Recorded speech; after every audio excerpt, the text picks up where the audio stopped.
नमस्कार, पेश आज का न्यूज पॉइंट। हम एक ऐसे मसले पर चर्चा करने जा रहे हैं जिस पर पहले भी चर्चा हुई है और गुजरात सरकार का एक विवादित बिल रहा है। थोड़ा सा पृष्ठभूमि में उसकी दूंगा ताकि आप उसको समझें, क्योंकि वो कानून व्यवस्था की प्रक्रिया में पुलिस को कुछ ऐसी ताकतें देता है जिस पर पहले से प्रश्न चिन्ह लगा हुआ है। पहले से ये बिल जो है, ये राष्ट्रपति ने इसको रिजेक्ट किया है, इसको नापास किया है। तो जब ये अंततः उन्हीं ताकतों के साथ एक गुजरात में बनकर एक नई शक्ल में आता है, तो इसे विवादित कहा और करार दिया जा रहा है। ये जो है वो है Gujarat control of terrorism and organised crime bill 2015। तो ध्यान से सुनिएगा, Gujarat control of terrorism and organised crime bill 2015 यानी कि 2015। अब क्यों है विवाद? अगर मैं अपने पुराने इस बिल से जुड़े रिसर्च पेपर्स को उठा के देखूं, ये सब मेरे सामने इस वक्त रखे हुए हैं, तो एक बुनियादी बात आपको समझाता हूं। बड़ा मसला इस बिल को लेकर यह रहा है कि किसी को भी किसी के इंटरसेप्शन, यानी कि पुलिस जो है जानकारी हासिल करने के लिए किसी का अगर फोन इंटरसेप्ट करती है या बातचीत मालूम करने की कोशिश करती है, खासतौर पर आतंकी या संदिग्ध आतंकी गतिविधियों के लिए बहुत ज्यादा आवश्यक माना जाता है, या अगर किसी का कन्फेशन लिया जाता है या कोई अपनी बात को रखता है, कन्फेस करता है उसे, तो ये बिल पहले कहता था कि ये सबूत के तौर पर मान्य होंगी। इसी बात को लेकर सबसे ज्यादा विवाद था। मैं कोशिश कर रहा हूं कि मैं आपको समझा पाऊं। इसी बात को लेकर सबसे ज्यादा विवाद था और यह विवाद अभी भी कई रूप में बना हुआ है। मेरे साथ संजय हेगड़े यहां पर मौजूद है, जो कि सुप्रीम कोर्ट के एक सीनियर लॉयर हैं। मैं थोड़ा सा आपको और ग्राफिक्स के माध्यम से समझाने की कोशिश करता हूं ताकि आप समझिए कि इस बिल का विरोध क्यों हो रहा है। क्योंकि आतंकवाद से लड़ाई हर स्तर पर बहुत जरूरी है, लेकिन क्या आतंकवाद से लड़ाई लड़ने के तरीके में हम किसी निर्दोष को तो नहीं दबाव में ले आएंगे कानून के।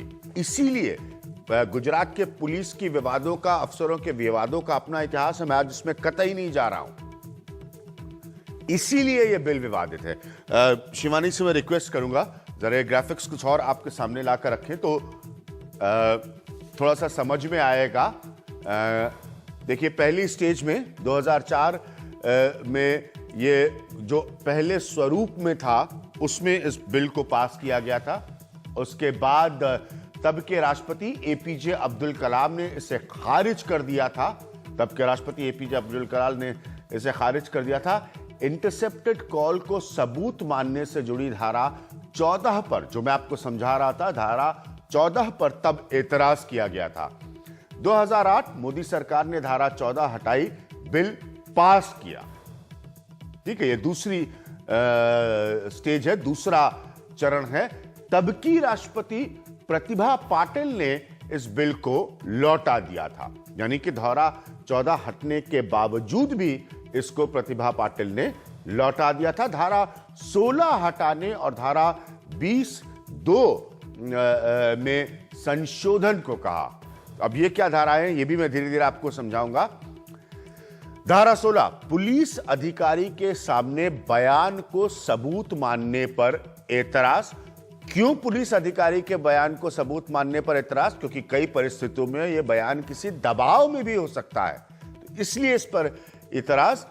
हिरासत की अवधि बढ़ाने पर एतराज, तो यह भी दूसरा पॉइंट था कि जो हिरासत की अवधि है, ताकि अगर आप ज्यादा समय पुलिस के किसी दबाव की स्थिति में रहें और पुलिस उसका गलत इस्तेमाल ना कर ले, इसलिए उस पर एतराज।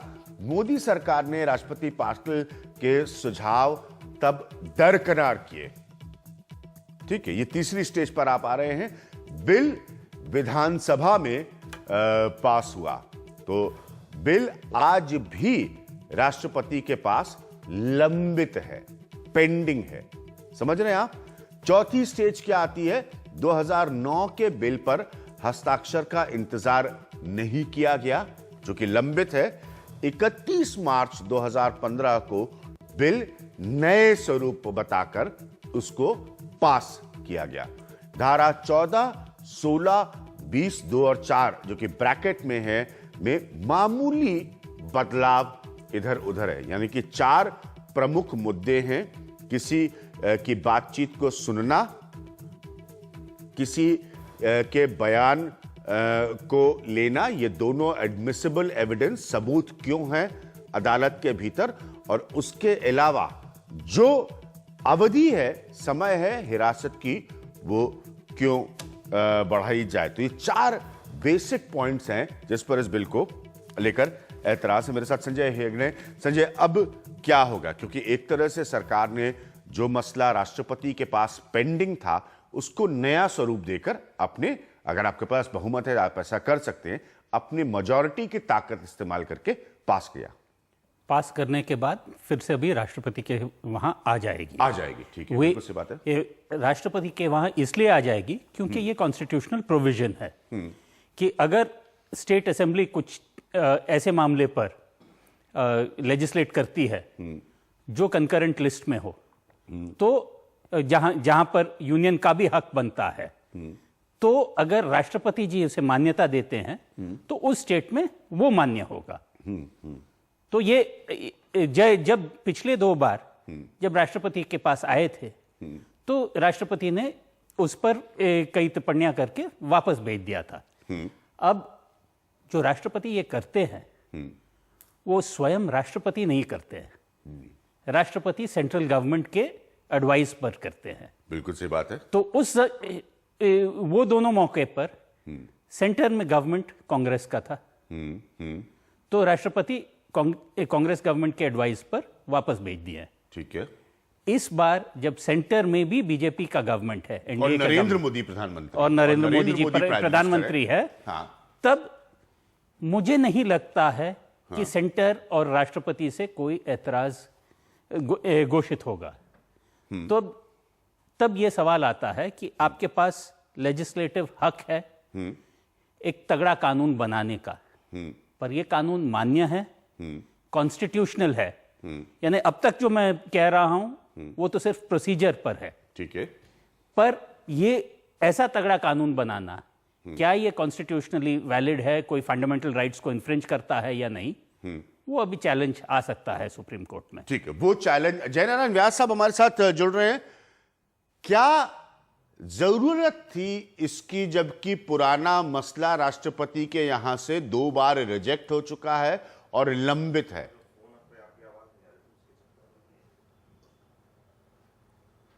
देखिए, इसमें ये जो हम 2 बार रिजेक्ट हो चुका है की बात करते हैं, उसमें इसके तर्क को समझना होगा। क्या? पहली बार जब रिजेक्ट हुआ तब इसका बैकग्राउंड ये था कि मकोका के सेक्शन 14, 15 और 16 को बम्बई हाईकोर्ट ने अनकॉन्स्टिट्यूशनल कह के उनको रद्द करने का जजमेंट दिया था। ये बैकग्राउंड को मद्देनजर रखते हुए इसमें फिर से पुनः विचारणा करके ये सेक्शन जो मकोका के थे इनके साथ ये प्रोविजन कैसे जुड़ते हैं, ये कंपैरिजन के लिए वो वापस भेजा गया था। उसके बाद महाराष्ट्र गवर्नमेंट ने ये पूरा मसला सुप्रीम कोर्ट के पास ले गए और सुप्रीम कोर्ट ने महाराष्ट्र हाईकोर्ट का जो फैसला था वो फैसले को रद्द कर दिया।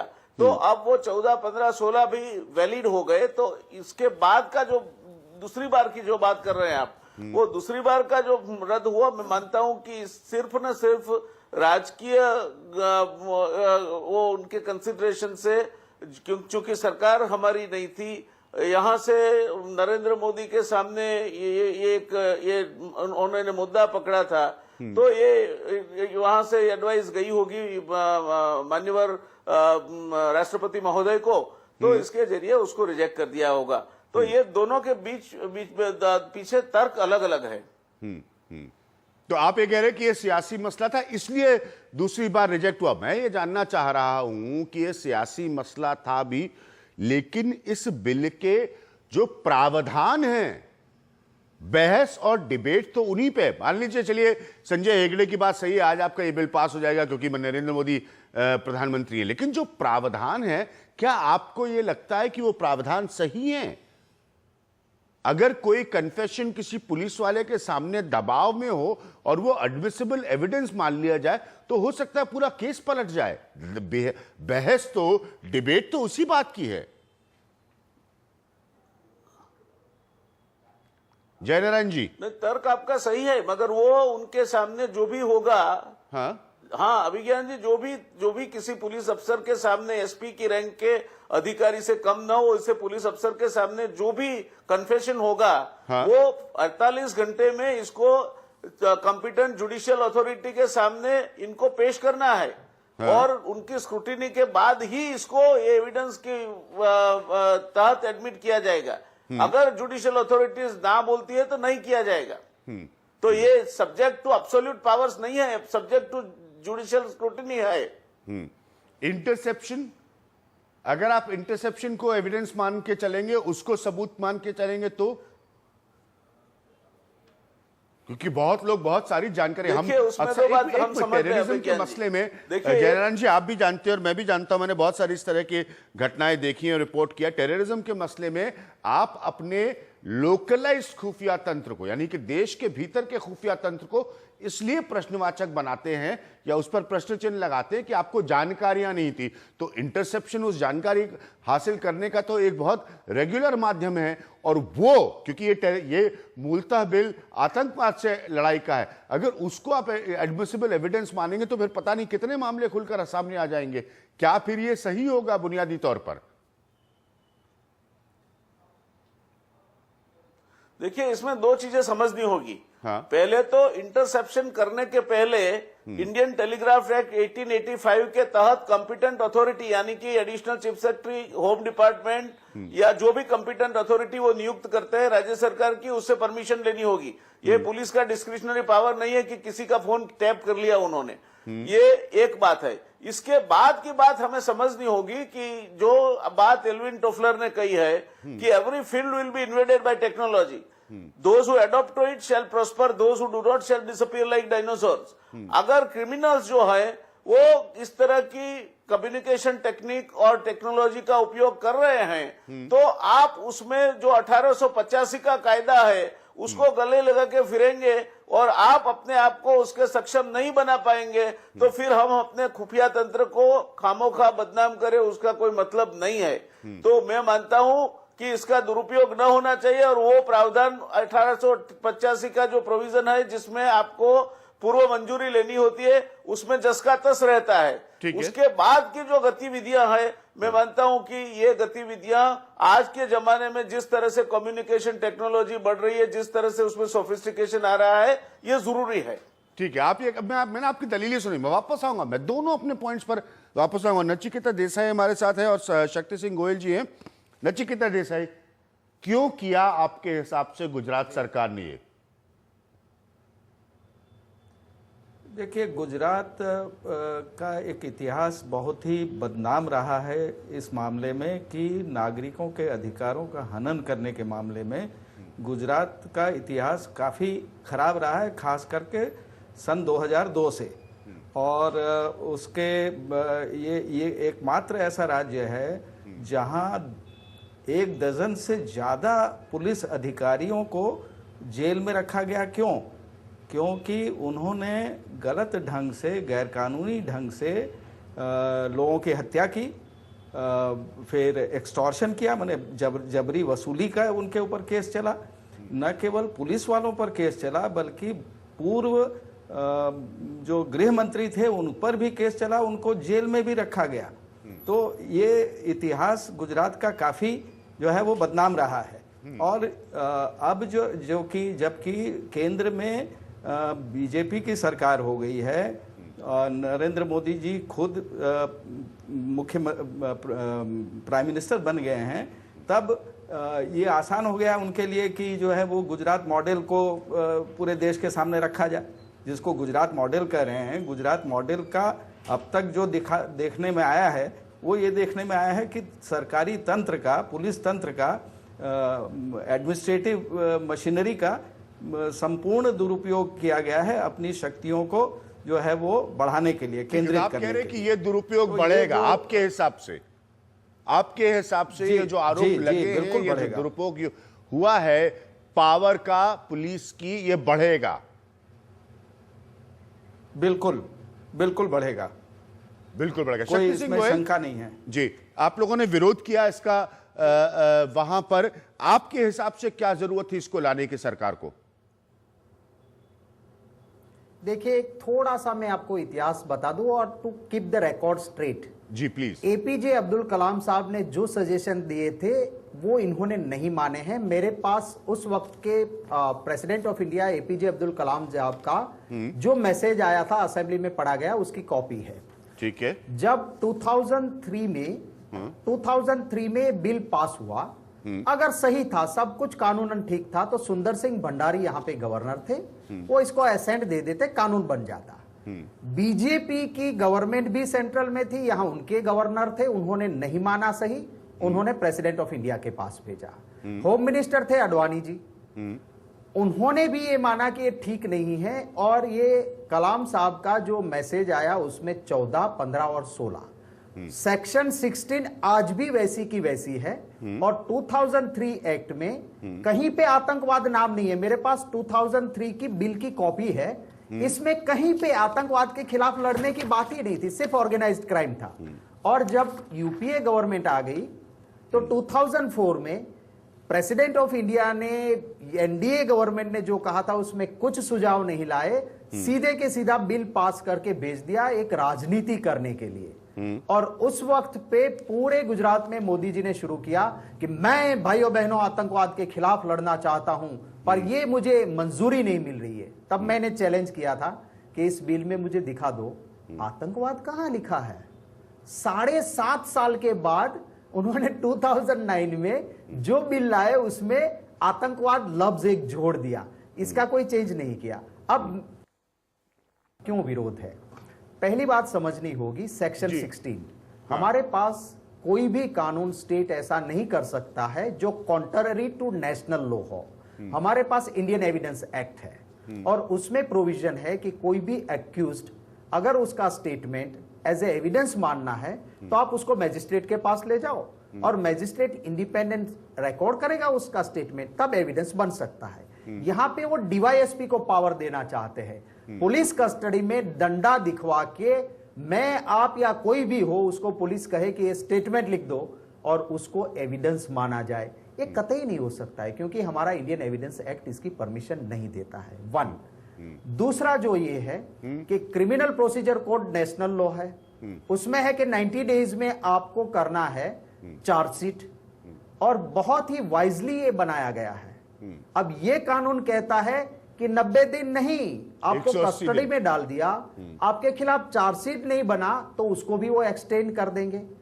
तीसरी बात है, जो हमारा नया कानून बना है पोटा के बाद टेररिज्म के खिलाफ लड़ने के लिए, यूपीए ने जो कानून बनाया 2008 के, उसके कुछ प्रावधान है, उनके कॉन्ट्ररी प्रावधान आप सेक्शन 20 सब सेक्शन 4 में लेके आए हो, जो कतई पास नहीं हो सकता है। इन फैक्ट्स सच्चाई तो ये है कि इनको आतंकवाद के खिलाफ ना बीजेपी ना मोदी, इनको लड़ना नहीं है, सेंसिटिव मामले पे सिर्फ राजनीति करना है, और राजनीति करने के लिए आपका बिल वहां पेंडिंग है। ठीक है।